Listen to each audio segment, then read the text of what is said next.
All right. So, so I'm clear. You want me to pick up the rest of the trash on my land that doesn't belong to me, and I agree. You own the, well, I get, then whoever you think owns the property, you have to have clean up the stuff if it's not your property. Yes. Well, okay, the trash you're talking about on my land. I have to Talking clean about it the up. trash and all the other stuff. Okay. You cannot reside on the property. You cannot stay there. You cannot live there. It's not a permitted residence. You do not have a certificate of occupancy, and you cannot stay there. I have been in touch with you about this, and when you asked me to contact people, get information, submit building permits, you said as a prerequisite, I did everything you asked me to do. Not And really. No, you haven't. But I'll send you a notice, and then we can go from there. Then. could you please not just walk away from me? I mean, Yes, I am. this is No, my. I am out. I was actually getting in my car to leave. So yes, I have to go. Oh, I thought you had hours till 7. The building department is open. My assistant is in the building department. You're welcome to go in there. I am not working as of right now. This evening, I was leaving. Oh, okay. I can talk to him then. Yeah. Okay. Well, I didn't mean to interrupt if you're in such a rush, but I was just trying to get help with my situation. I've been trying to get help with you for a while now, and I mean, you tell me to do stuff and I do it, and I'm just not getting anywhere with you. You have not turned any engineered drawings for a single-family house that meets any requirements of the town or the New York State Building Code. You told me I could submit my building application with my own drawings before, just to save me some money, which I And did. get a variance from the zoning board. I'm sorry? And that's what you needed, a variance from the zoning board for the placement of the house. Okay, but I haven't heard back, and this is the first you're telling me that you want me to continue and try and get drawings, or I mean, this is the first we've talked. Okay. Because you haven't gotten a variance from the zoning board. That's when you turn in an application so you can get a variance from the zoning board. Oh, I'm sorry. I should be still talking with the zoning board instead of you. You need a variance from the zoning board, but it doesn't give you permission to reside in whatever it is you constructed until you get a variance. You have no permits for it. You should not be living there and using it like a residence and staying in the property. I have inspections. I have.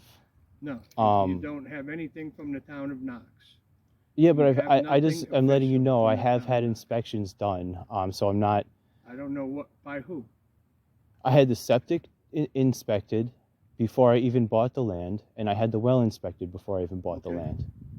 Doesn't mean you can live there. Hardship. It doesn't mean you can live there. According to the code, there's a clause for hardship. No, there's not. And there's also a clause for agricultural. And you're not. And according to tiny home, when you build something just to a certain limit of square feet, you don't need a permit, which caused this whole confusion to begin with. That's not true. It's not true, and it's not true for That's what the code says. There's nowhere you can build a residence without a permit, no matter what size. Whether it's a tiny house or whatever they want to classify it, you have to have a building permit for a house, and you have to have a certificate of occupancy to occupy the house and live there. But that's really not what the code says for New York. Does. I've been doing it for 35 years. I know exactly what the code says, and I know what it reads and how it means what it says. And you cannot reside in a place without a certificate of occupancy. It's plain and simple. What about the hardship clause in your code? There is no hardship clause. You can just live in a building without a building permit and a certificate of occupancy. There is no hardship clause about that. That's in the Knox code. It basically says at the end of your code that any of it has a little bit of flexibility for people experiencing hardship. And then that does not apply to residing in a place without a building permit or a certificate of occupancy. I'm continuing to try to do the right thing, even though I haven't had contact with you and don't want to talk to me tonight. But I know you've been trying, but you haven't completed any of the steps, and you cannot continue to stay there. Okay, I have done everything you asked me to do, and this is the first time I have been able to talk You do to not you. have a variance from the zoning board. You came in, you filed an application, I gave you denial, said you had to get a variance. You have not followed through and gotten Oh, a well, variance. So there's you my don't- confusion. Is one the chair of the variance board tells me to talk to you, and now you tell me to talk to him. I'm sorry. Okay. I will continue to take it up with him. Okay, thank you. You have a good night, Dan.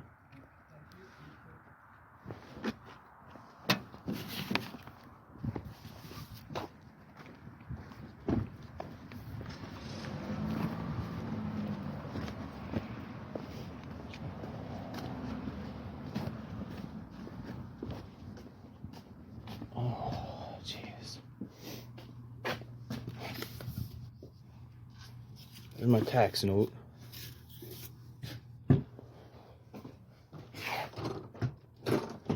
These doors are locked.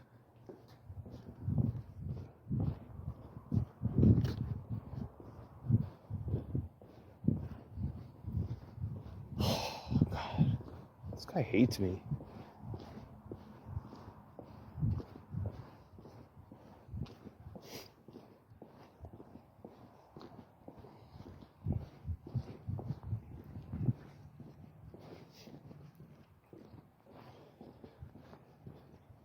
Oh. Jeez.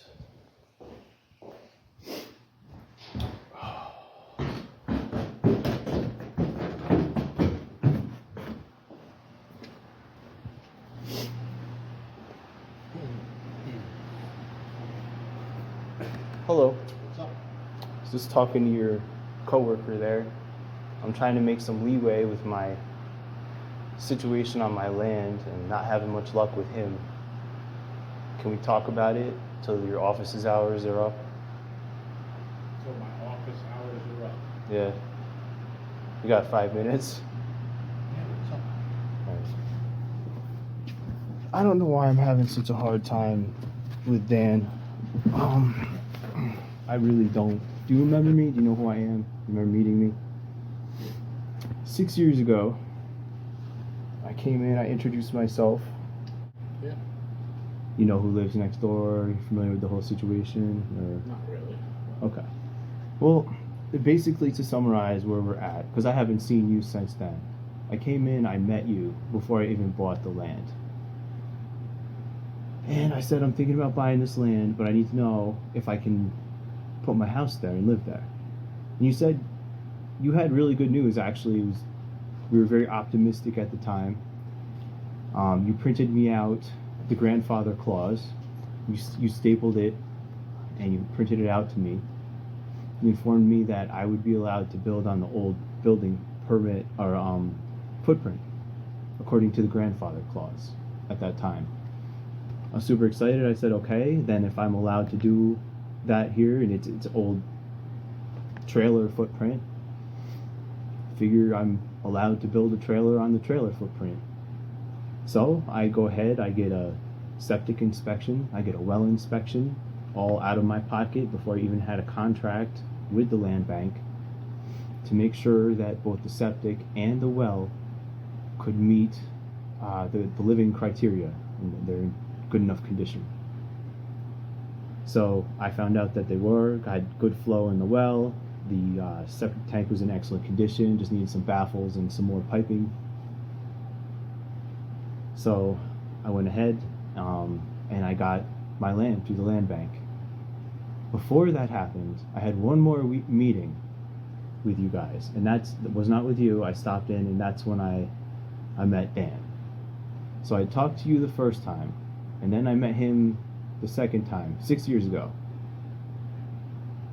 And I said, well, I met your coworker. He told me I'm grandfathered in, built on the footprint.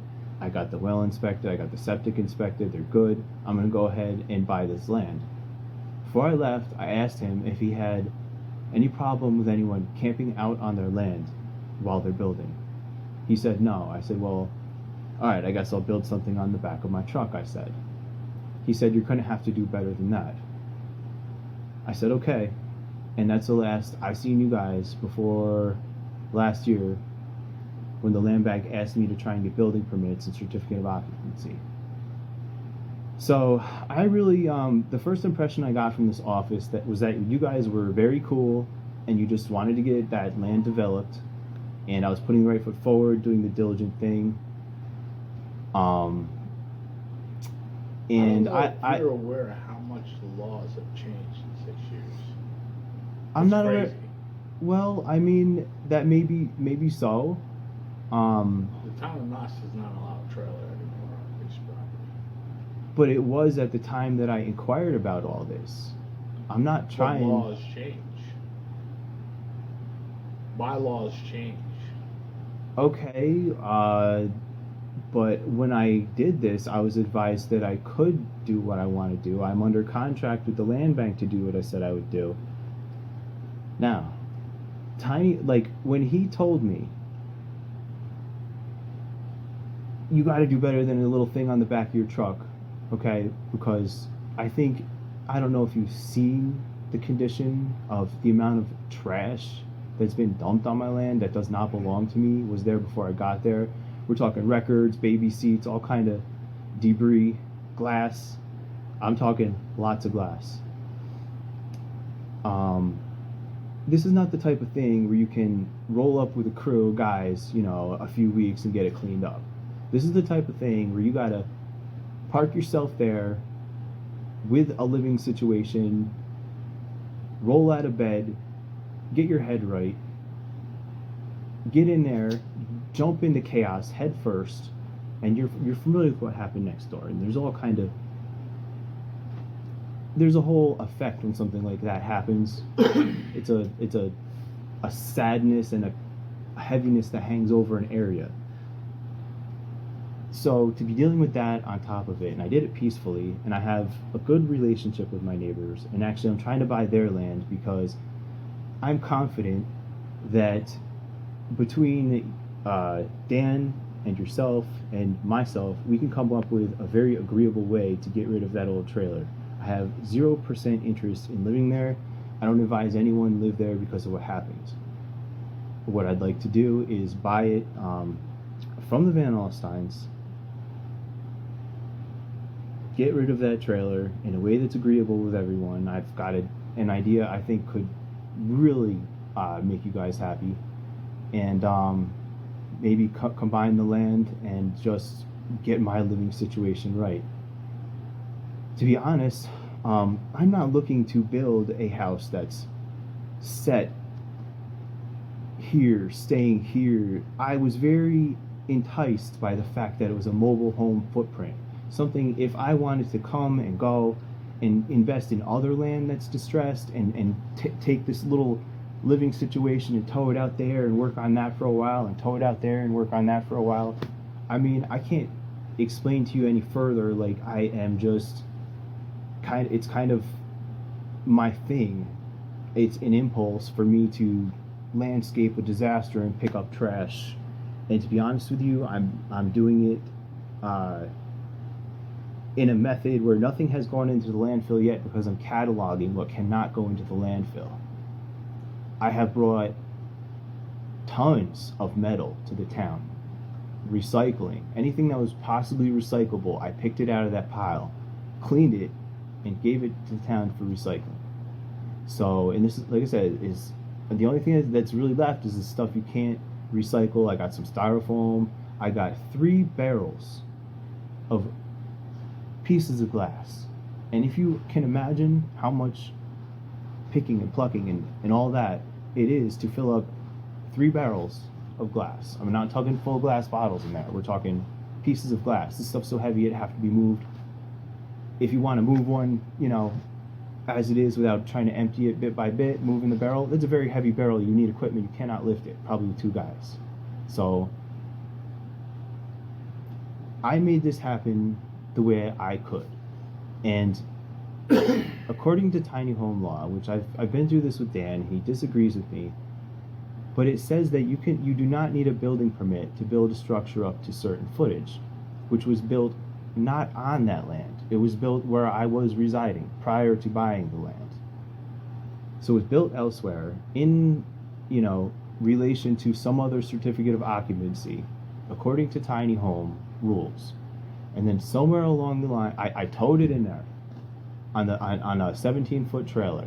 Okay, I towed my little thing. He wanted me to build something better than some hut on the back of my truck just so I could get it done. I'm just trying to make it happen. I didn't know when I come back 5 years later trying to get things squared away after COVID chaos and everything. I didn't know Dan was going to be so adamantly against trying to have some kind of understanding of my situation. I thought he was really cool. I thought he was like, yeah, camp out there, we'll get you going. I understand I may have, quote, demolished something that was to me more of a cleanup than a demolish. It's nothing the town would have wanted. It's nothing I improved the value of the neighborhood. It's not like I demolished some house that someone wanted or some historical site or something. I'm doing my best. I really am. And he's just really unhappy about how things are going down. We're having communication issues, and every time I try and talk to him, I seem to do nothing but annoy him. I appreciate you listening to me. You have information that you can leave here? Because Dan is the man. He is the head supervisor. I know he is. So what he says goes, Well, unfortunately. can you try and put in a good word for me? I can. Because, anytime I had talked to you guys, you could have said, well, the grandfather clause has time limitations or this or that. And both times I met you guys before I bought the property, both of you were optimistic that this can happen. And I understand things changed since then, but you got to understand, and I'm asking for the hardship that's in the code. There's a clause for hardship, and I'm telling you, I get paid $120 a week plus tips. I have a disability. I'm not on food stamps. I'm not on any kind of benefits. I don't get health insurance. And this situation that I'm working on was more of a mess than I think anyone knew because it was so overgrown, including the land bank. So this situation literally made things even harder on me, and even harder because I've spent so much time picking up trash than I could have been working and making money to maybe get my cavity fixed or something else for myself. So you have to understand I've sacrificed a lot. And I want that to be considered. I want you all to consider what I'm trying to do with the house next door. I want you to know I helped them move out. They had a lot of stuff. It wasn't easy. I developed a positive relationship and a peaceful relationship with them. And if they let me buy their land, we can work out something very appealing. And I'll have you know, the landscaping is almost complete on that piece of land. I still have literally live rounds to pick out of the debris on my land. So part of the reason I didn't just throw it all in a dumpster, A, I'm OCD about recycling, okay? B, there's live rounds. The guy who owned the house before me was a collector, okay? I found, I don't know who went in there and picked out the metal parts of the weapons after this happened, because I heard some looting took place after his fire. But I did find burned up stocks and just about every type of round you could imagine. I filled up a 5-gallon bucket this tall with ammunition. So what I have done, I have to do. You can't just take debris with live rounds and throw it into a dumpster and say bon voyage.